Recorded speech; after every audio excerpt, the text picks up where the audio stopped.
Hey guys, Kim here. So today I'm going to do a video that I have been putting off for quite some time.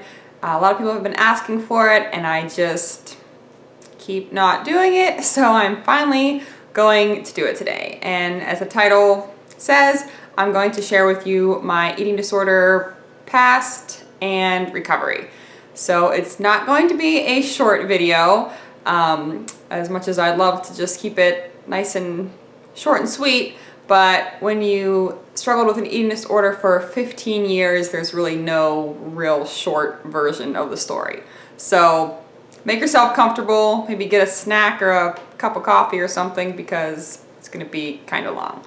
A little disclaimer I want to put real quick. First of all, I am not a doctor, nutritionist, therapist, anything like that. This is just my story, what worked for me and what didn't work for me. So every story is different. Just because something worked for me or didn't work for me doesn't mean it's going to be the same situation for you. So just throwing that out there. And also, I am probably going to mention some numbers such as calories and weight. So if you are someone that's struggling and that's something that triggers you, I just want you to be aware of that. There will be some numbers thrown out from time to time.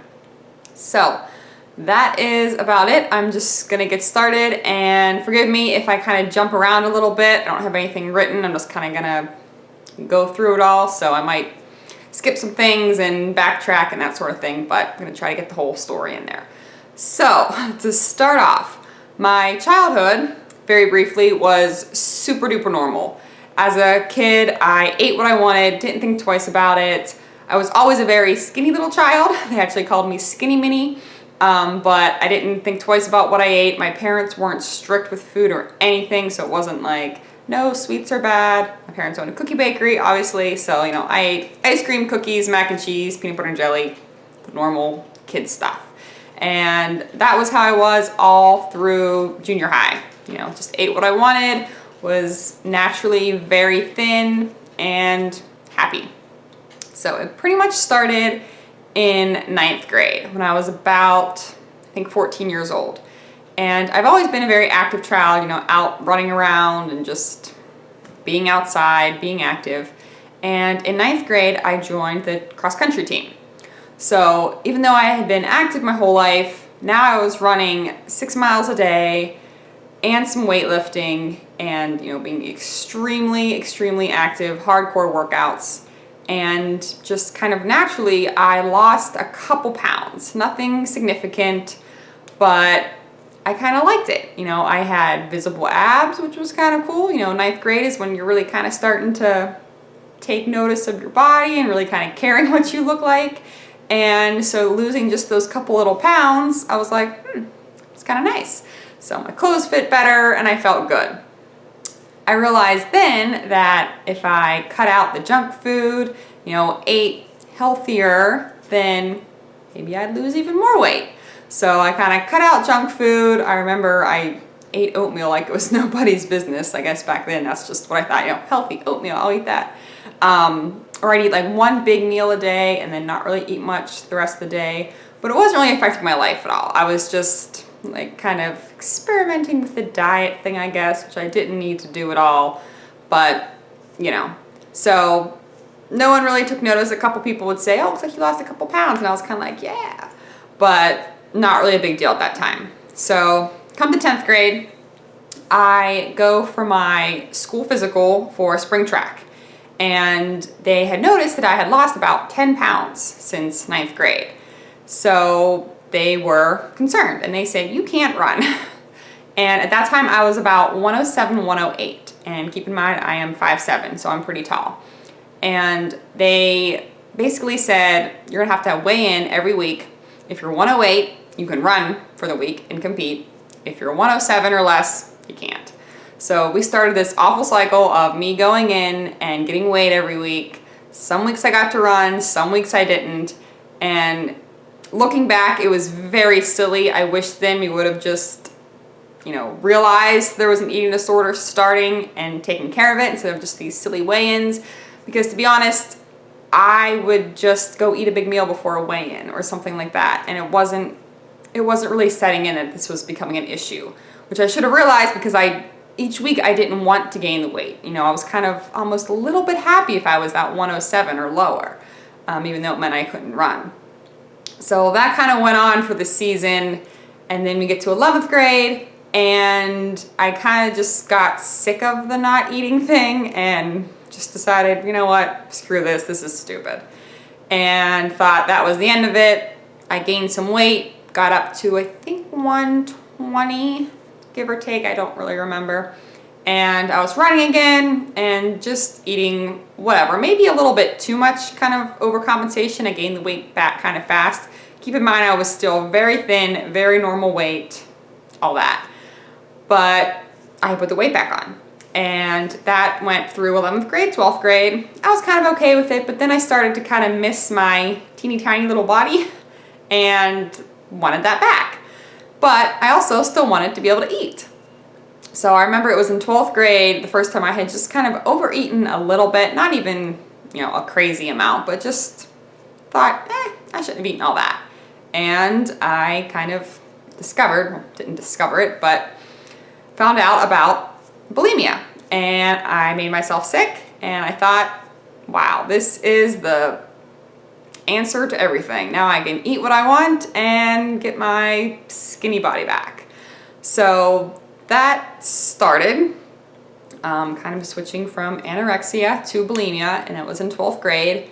And it started out, it was just every once in a while. You know, if I would happen to overeat some, I would make myself sick, and it didn't seem like too much of a big deal. No one knew about it. I still looked normal. I did lose a little bit more of the weight, but nothing crazy.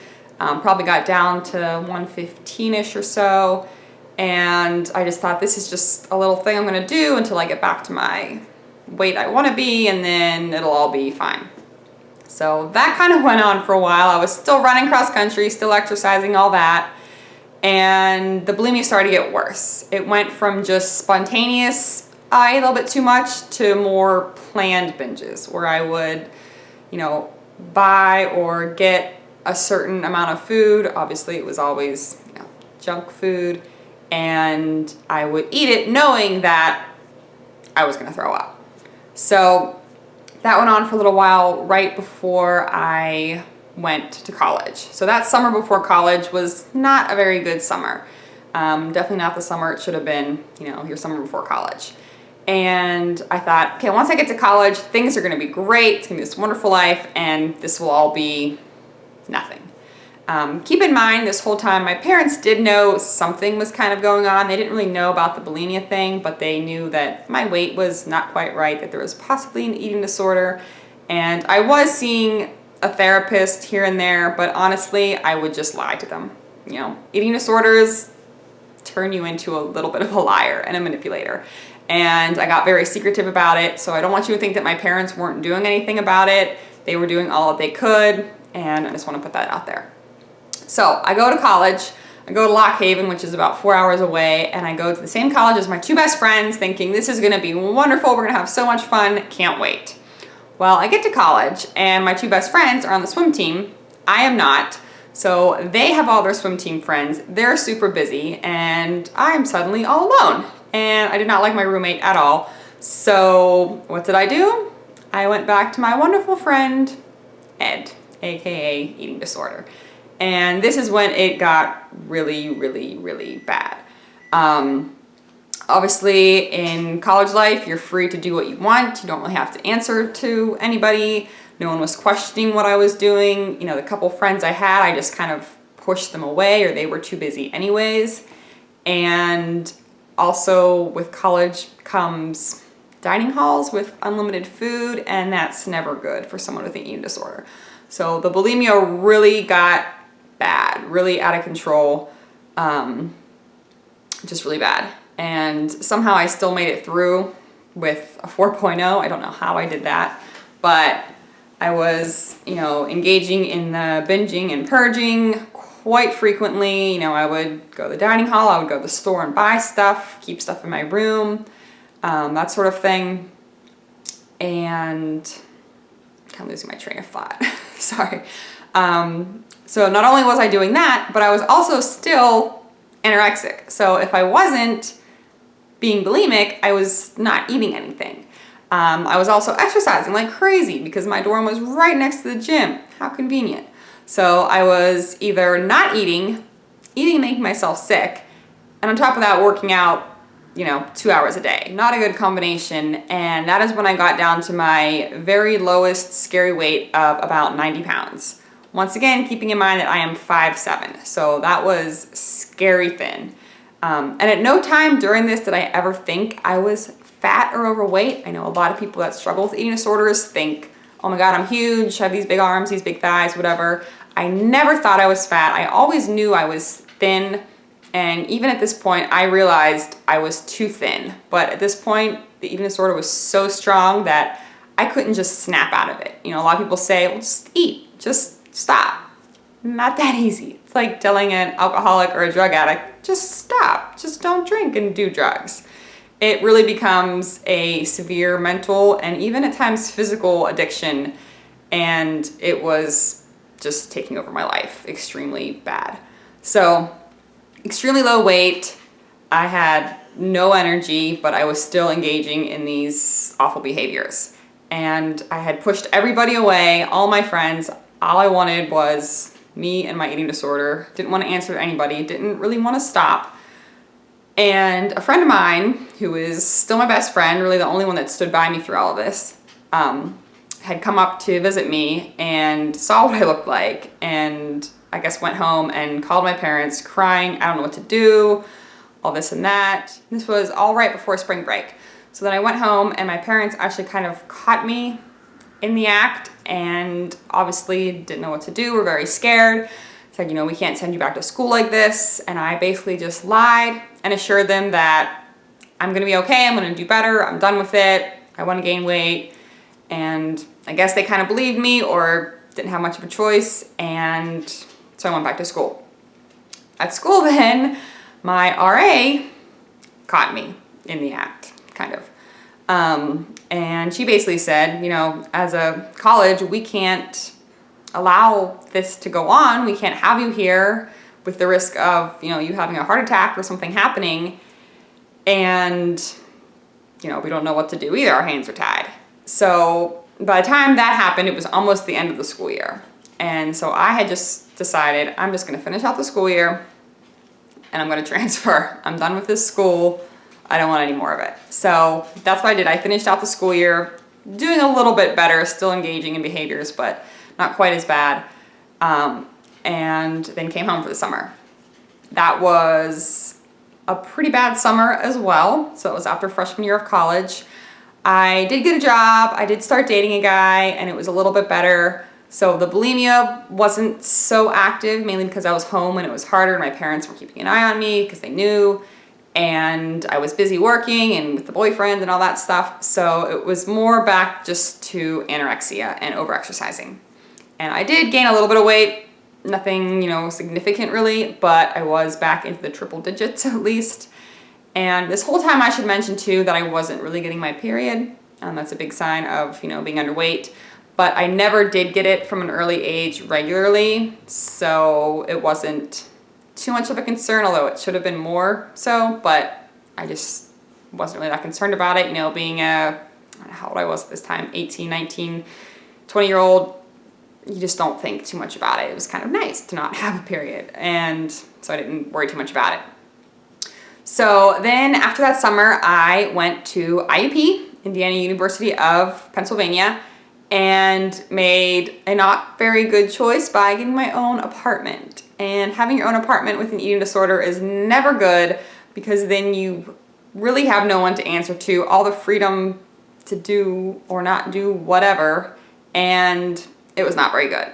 So at this point, I was almost just getting so sick of it all, sick of being sick.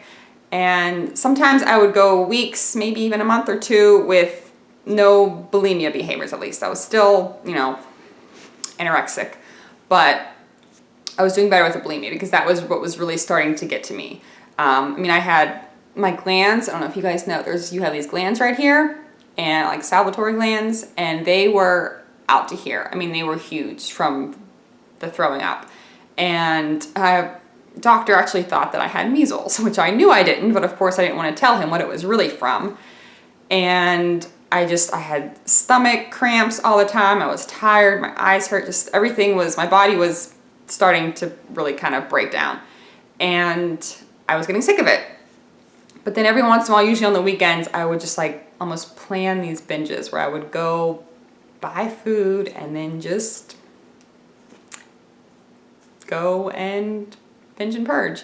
And it was awful. And I look back and it's almost like a blur. Like it doesn't seem real that I actually did that, but I did. And when I think about the money that I spent, literally flushing it down the toilet, kind of makes me sick to my stomach. But that went on pretty much through the next 3 years of college, on and off. You know, I would have good times, I would have really bad times. I would go a couple months and be great and thought I'm better, and then it would just be, 5 days in a row of just awfulness. And I made it through college, and then my senior year I moved back home, and the old boyfriend was gone now, thank goodness, but I met Jim when I was student teaching. And at this time, I was still somewhat engaging in behaviors. It was getting better. And especially after I met him, we started dating, hanging out a lot. I was happier. I think a lot of it was loneliness. And that was my fault because I had pushed people away so that I could engage in these behaviors. But then you get depressed and sad and lonely, and then you go to the eating disorder for comfort. I know it sounds silly, but I think that was what a big part of it became. I don't know why it started, but I think that's what kind of kept it going. And once I met Jim and we started really hanging out a lot, I was happier and I wanted this part of my life to be done. I thought, I want to, marriage started in my head and I want to have kids and I don't get my period, and how's that going to happen? I can't have a husband and be bulimic and all this and that. So I did start to get better with that aspect of it anyhow. Now he started to catch on that I didn't eat very much. Of course, I always lied. Oh, I had a big breakfast. I don't feel good, whatever. I would always have an excuse. And at this point, I was more open about it with my parents. I was still trying different therapists, not lying to them as much, seeing a nutritionist, that sort of thing. And at this point, I wanted to get better. I was graduating college. I had moved out into my own apartment. Again, not the best idea, but I wanted to start this new adult life without Ed. And it just it would go in periods. It all kind of still blurs together, but I would be great for a while, and then I would have a really bad day where I would, just binge and purge, and it would be awful, and then I'd say that's the last time, I'm done with it, and then, a couple weeks, a month later, it happened again. And at this point, my weight was normal enough. I mean, anywhere between 100, 115, it would fluctuate like crazy. But I was still thin. People would still comment, oh, you're so skinny. But it wasn't like, oh my God, you're sickly, deathly skinny. Are you okay? It was more just, yeah, Kim's really skinny. And that was okay. And so kind of fast forward, Jim moves in with me into my apartment. Things start getting serious. My behaviors get less because he's living with me. Things start getting better. I say I can do this on my own. I can beat this on my own. And we bought a house together, and I thought, okay, new house, new start. This is going to be the end all to everything. We have a house now. We're getting serious. Yay. And again, it would still creep up on me though. Every once in a while, it would just happen. I would get these urges and I couldn't turn it off. I couldn't stop it. And I knew that there was a very bad problem. I mean, why can't I just stop this behavior? I'm happy. I have a wonderful boyfriend. I have a house. I have a job. What's wrong with me? But I still just couldn't stop it. And I was still not eating a ton. I was eating more than I was before, but it was still not at all what I should have been eating. My diet was not healthy. I thought it was because, I eat lots of fruits and vegetables, but that was all I ate. And so fast forward a little bit more, we get engaged, everything's great. I say, okay, after the wedding, I want to have my little teeny tiny body to fit into my dress and look perfect. After we get married, I'm just going to start eating more. I'm going to gain some weight. I want to start thinking about having a baby. and I need to be in better physical shape to do that. So after the wedding, I said, oh, well, after the honeymoon, because I want to look good on the honeymoon in my teeny tiny bikini and my teeny tiny body. And after the honeymoon, it still didn't quite happen. I still just couldn't let myself gain some weight and eat better and get healthy. And so then we bought a new house, and in the house we are in now. And, we were starting to talk about, we want to have a family and everything. And I just realized that I couldn't get better on my own. I couldn't start eating more. I couldn't stop the occasional binging and purging. I was letting it was controlling my life. I couldn't go out with friends. I couldn't be very social or go to parties because there'd be food around. And I couldn't go out with my husband because I couldn't eat anything off the menu. And he almost just kind of got used to it. My parents kind of got used to it. And I was more open with people at this time. People knew, oh, Kim has an eating disorder. But since I didn't look so sickly, it wasn't as big of a concern, I guess. And then I remember just one night I was sitting upstairs and it was like 9 o'clock or something, and I knew I had to eat something before I went to bed. But I kind of didn't want to, but I knew I had to. And so I had like 2 protein bars, and I couldn't decide which one to have because this one had more fat, but this one had more protein. And I just remember like freaking out and being like, this is the stupidest thing ever. Kim, you need help. Like, you should be able to just eat something. You're hungry, just eat something. But I just couldn't because I didn't know what, and it was too much, and it's just not enough. And I just like started crying, and I went to gym, and I was like, I need to go somewhere and get some serious help. And he was like, yeah, I agree. So I started researching, and there was nothing really in Pittsburgh. I knew I needed more than a therapist. I needed more than a nutritionist. I was like, I need to go somewhere and be inpatient and get better. So after lots of research, I found a place called Milestones, and it was in Florida. And I was very hesitant because it was a lot of money. It was in Florida. You had to commit to at least 1 month, but it was like more like a 1 month, 3 month program at least. And I was very scared, but I said, you know what? I need to do this because at the time, I guess I was 27, and I said, this is ridiculous. This is no more, a little 16-year-old with a little diet that went out of control. This is a full-blown taking over my life, not cool anymore. So I quit my job. I came out to everybody saying, I have eating disorder. I'm going to Florida to get better. And I spent a lot of money, and I got on a plane by myself, and I went to Florida. And it was the best thing I ever did. I wish I would have done it years ago. I just wish I hadn't waited so long because it was the best thing I ever did. And I'm not going to go into too much detail about the program. Let me know if you want a separate video on that, if anyone's actually interested in finding a place, because it was the best place ever. It was kind of weird. It was like a no sugar, no flour meal plan. And a lot of people there were very overweight. I was probably one of the smallest, actually. And each plan was individualized. We were allowed to exercise some. We went to the grocery store and bought our own food. We lived in apartments. We prepared our own food. It was not hospital setting at all. It was wonderful. But the no sugar, no flour thing was because a lot of people had that food addiction, which I had some of that too. But I wasn't so much the overeater. But, there was proof that in sugar and flour, there's addictions and whatever. I'm not going to go into that. But so it was this very clean eating meal plan.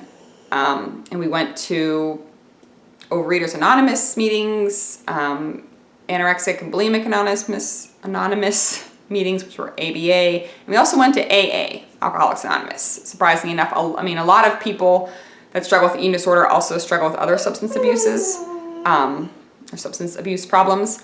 So we went to these meetings. It was like the whole 12-step thing, and it was just wonderful. The staff there was great, and it really just got me to eat food again and, not be so scared of it. We had, a certain amount of protein, fat, and carbs we had every day. So this is where I really started kind of counting macros in a way, although it was not like normal counting macros.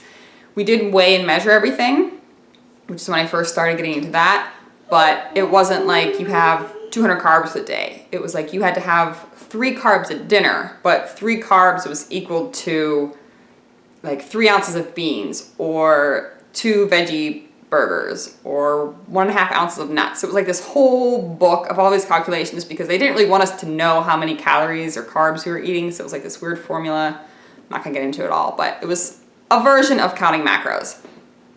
And I did put on some weight, not a ton, but up to a healthy enough weight. I think I was up to like 115, which was still lean, but I was healthy. I had energy. I felt good. I was eating what I needed to be eating every day. I was able to exercise, not crazy amounts.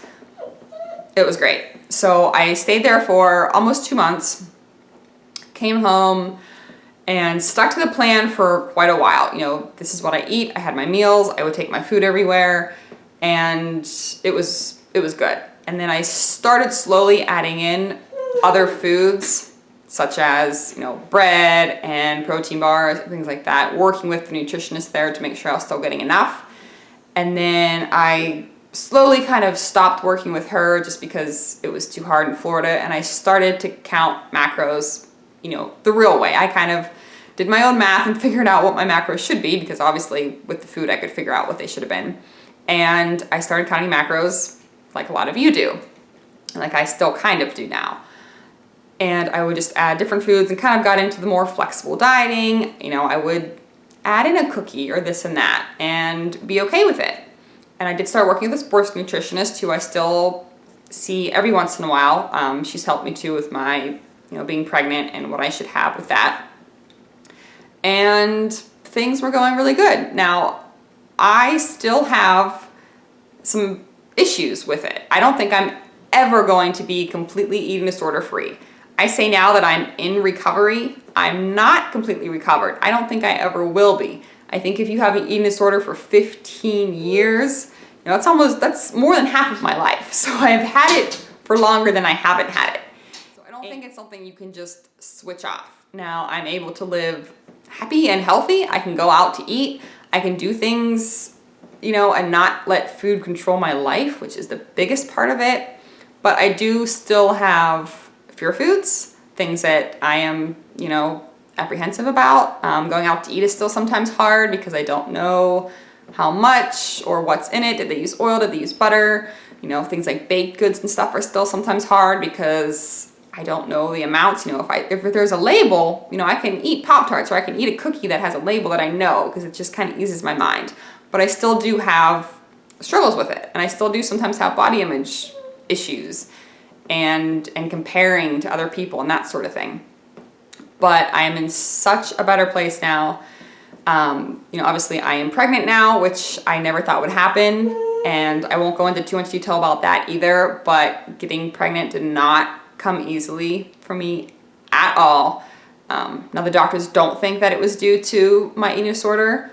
There was a lot of other factors going on, but long story short, it's kind of a miracle pregnancy right now. Let me know if anybody really cares too much about that. I could do a separate video on that, but I don't think too many of you really care about all my infertility issues. But if you are, let me know.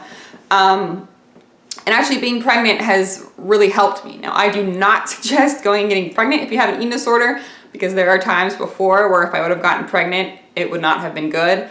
But, you know, being a mom is pretty much what I've just always wanted. It's what I want to be.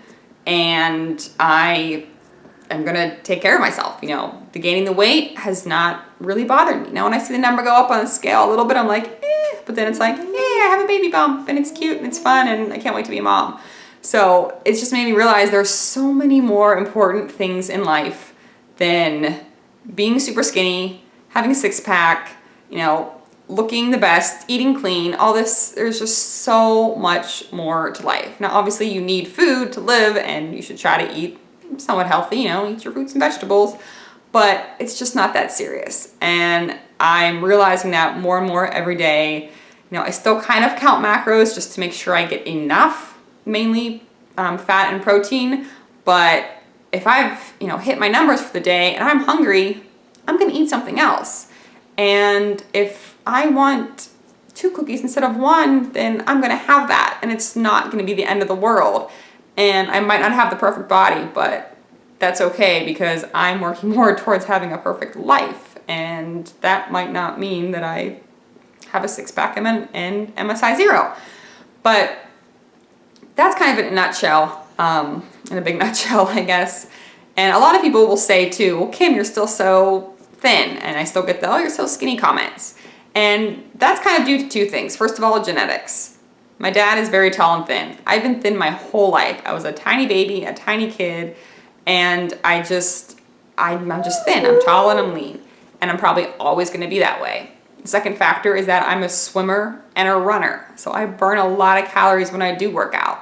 But I'm at a point now where I'm eating what I need to be able to do those workouts, and I have energy and I feel good, and you know, I just happen to be lean. Sometimes I'm even a little bit, you know, sometimes I wish I was a little bit bigger, but this is my body now. And I don't know my weight right now exactly. You know, with it being pregnant, I don't really like to see the number. I don't mind so much that I'm getting a belly and I'm feeling bigger, but the doctor says that I am exactly where I need to be. She said I'm perfect, baby's perfect, everything is great. She'll let me know if I'm gaining too much, too little, anything like that, and then I will adjust if necessary. I covered everything I wanted to. The main purpose of this video, I guess, is just to be very transparent with you guys, let you know my whole past. I get a lot of questions about it, and hopefully maybe it can help someone that is out there struggling just to not let it go this far. If you're struggling even the tiniest bit, tell someone and get help now, because you might think it's just a little fad or it's just a little diet, and it can snowball into such an awful, awful thing. I mean, awful, seriously. So if you are struggling at all, or you know someone that's struggling, just tell someone, get help. Don't be ashamed of it. I know a lot of times people with eating disorders feel very ashamed, and it's a very secretive thing. You know, you lie a lot, you become manipulative, you become selfish, and you hide things, and you feel embarrassed and ashamed of it. But you shouldn't, because it's a disease, and it's not really something that you can control, and it's something that you probably need real professional help with. I thought many times I can get better on my own, I can do this on my own, and I could not. And I know some people have done these stories where they say that they got better on their own, and I'm not downplaying their problems or their eating disorder issues at all, but there's a big difference between being in a full-blown eating disorder and, you know, having a little fad diet that maybe goes too far, that you just kind of overcome on your own. So I do just want to say that there is a little bit of difference. Once again, not trying to downplay other people's issues and problems and struggles that they have had with food, but if you are really struggling and you can't, you know, get out of it and start eating right and taking care of yourself on your own, then please get help, and don't be ashamed of it, and don't wait to do it. Do it now, because it's not worth it. If I could take it back, I mean, 15 years of my life, I don't want to say it was ruined, because I did have good times. You know, it wasn't 24/7, 15 years of awfulness, but there was so many bad times, and it could have been a lot better. You know, I still went on vacations and had friends and got married and all this wonderful stuff, but there was just so many times that were a blur because I wasn't really there. You know, your mind isn't really present with what you're doing. It's focused on food, or, you know, what to eat or what not to eat, or when am I going to exercise, and it's just, it's not the way you should live your life. There's just, like I said, there's so many more important things than exercise and food and how you look. So that is about all I'm going to say about that. If you guys have any other questions, please comment down below, or please feel free to email me if it's something more personal. My email address is listed down in the description box, so feel free to email me about anything. I'm super open about it, so don't feel, you know, shy about asking any question that you think I might not want to answer. I'm very, very open about it. And if it can help anyone, then that's really all I want to do. And also let me know if you would like a full video more in detail about milestones where I went for treatment, or about the infertility, getting pregnant process issues that I went through. let me know about that as well. So that's it, guys. Thank you very much for watching. If you made it through the whole video, you're a trooper. And I appreciate you guys watching. So thanks again, and I'll see you next time.